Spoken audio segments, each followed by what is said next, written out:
Welcome to the Inside Story. We always cover something medical every season on the Inside Story, and today we are talking about a disease, a genetic disorder called hemochromatosis. It is, in fact, the deadliest disease you've never heard of. What?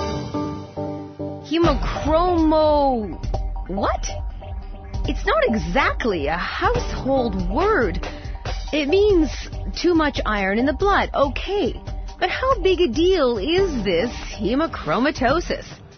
Well, if you're a regular listener to 630 CHED, you might have heard this spot.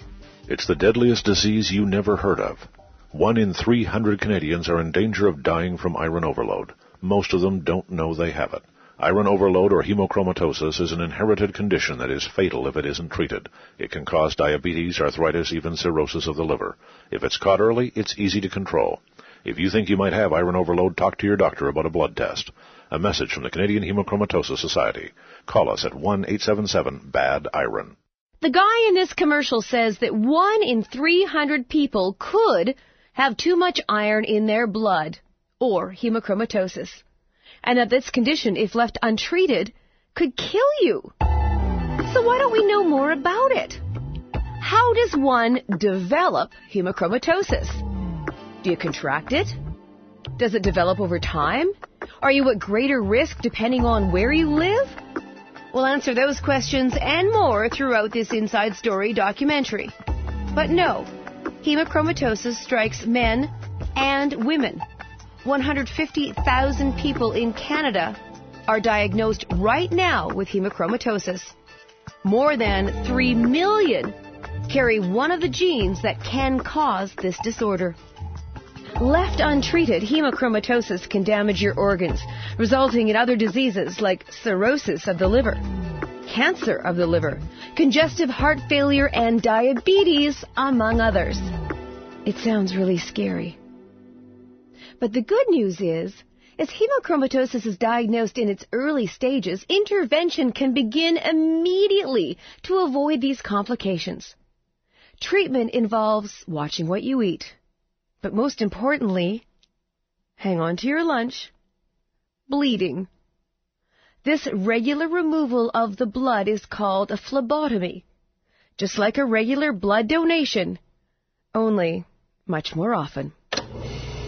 Join me now at the U of A hospital with Rayne, where she is getting ready to have a needle inserted into her arm to, quote, bleed out. So how often do you have to do this? Right now it's every 2 weeks. Throughout the summer it was once a month. When I first was diagnosed, my protocol was once a week, and the idea was that I would be able to get my levels down to 50. The goal is to get Rayne's numbers to normal levels of iron in the blood and then to maintain those levels for the rest of her life. Ferritin is a protein that stores iron in your blood. A ferritin test can indicate whether a person's body is storing too much iron or perhaps not enough.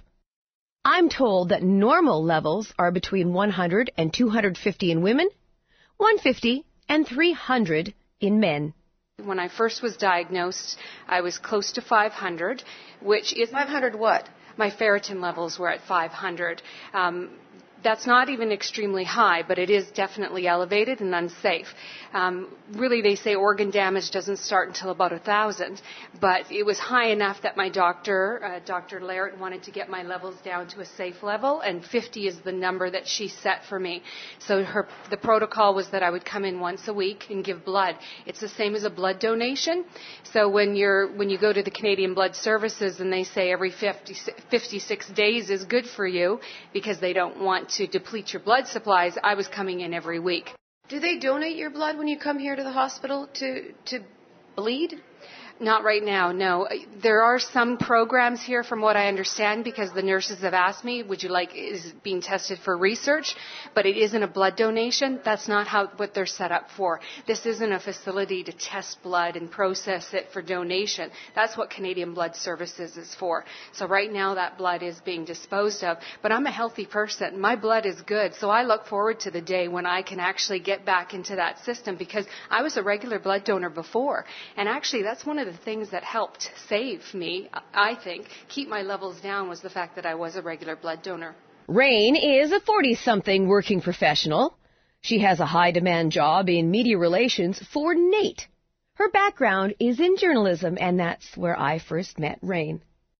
As journalists, we're fortunate to be able to cover any range of stories, from medical news to human interest, politics, to the war against terror. But neither of us has ever worked on a story about hemochromatosis, let alone heard of it, until Rayne received her diagnosis. And now we sit here in a hospital room at the university hospital where the nurse is preparing the syringe. So there are complications with that, and it can be, tiring. Some of the side effects that I had were I had chills, I was cold and stuff, but overall I handled it very well. I did that up until from about March until June, and my levels got down to a pretty good level, and she felt that maybe I could go once a month. I did that through the summer, but they leveled off and they never moved again. So I've just been bumped up again to twice a month. I've already signed the papers. We've done all that stuff. What is a phlebotomy? Phlebotomy is bloodletting. It's a bleed. It's a blood donation. It's the only way for me to get iron out of my system. My body has no way to control the iron, so I overload. So hemochromatosis is a big word. People don't know what it is, but it's really iron overload. So my body just keeps storing it and storing it and storing it. And so when I say I have high ferritin levels, a normal person, safe levels would be under 200. Well, I was up at 500. People are over 1,000. And once you get over 1,000, that's toxic. It's too much iron in your body. Iron's toxic, so it stores itself in your organs, and that storage destroys those organs. It just is strange to me, being a woman about your age. Most of us have iron poor blood. That's what we're always told as women. So we eat the spinach and we eat the things that increase our iron. Were you one of those women? I was exactly that. I took an iron supplement. I ate spinach. I ate legumes and beans, and I did all those things that I thought were so good for me. And it turns out I was overloading my body and actually doing harm. And how did you know that? Why would you even think of it? Like, I've heard the commercials on 630 CHED. It would never occur to me. Well, how did you even think of this? It wasn't me. It was my general practitioner, and I thank him for it, because I went in for my yearly exam. He asked me, how are you feeling? I said, I'm tired, I just had a conversation with him. He said, I'm going to test your iron this time. And I thought, okay, fine. He was thinking it would be low. He thought anemic. So when my test came back, it was way off. It was off the chart. And he said, well, I'm going to do further testing. It could be hemochromatosis. And for him even to say those words, it was fantastic, because what I've learned since then is that it's not even on the radar of a lot of general practitioners. So when it's not on the radar of doctors, how can it even be on the radar of patients? In fact, iron testing in blood, or to use the correct terminology, and forgive me if I should mess up here, blood tests known as serum ferritin and transferrin saturation percentage are currently not part of your general medical makeup. Now, you may ask your doctor for these tests at any time. And the Hemochromatosis Society hopes that if you think you may be at risk, that you will. I was feeling fatigued, and I have joint pain. I have very, very sore hips. But you work out all the time. Like, how do you know it wasn't your exercising that made your joints? Because it's very sore, like very, very sore. I have it almost feels arthritic. And for somebody who's 40 years old to have really sore hips to the point of ache, that's unusual. And then also, as I said, for me to have, I was fatigued. I thought maybe I was doing a lot, but those are some of the early signs. And it's similar to anemia.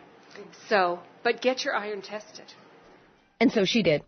And now with her hemochromatosis diagnosis, Rayne has thrown herself into learning all she can about this hereditary disease that she inherited from her parents, who, by the way, neither of whom has hemochromatosis.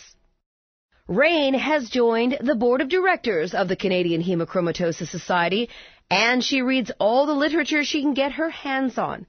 And she consults with medical experts specializing in the field, knowledgeable professionals like Dr. Donna